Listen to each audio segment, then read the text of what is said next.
Seguíamos de esta forma el viaje cruzando sobre el nuevo puente. Acá ya estábamos en el nuevo peaje.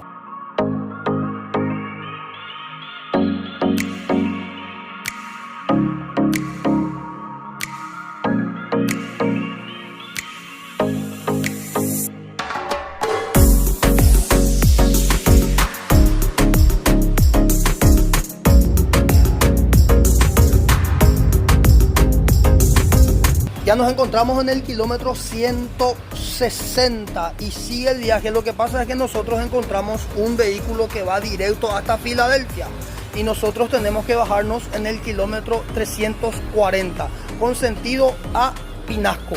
Ya que nuestro dedo se quedó acá en el 160 en la estación de servicio, aprovechamos también de comer algo. ¿De más es hoy ahora?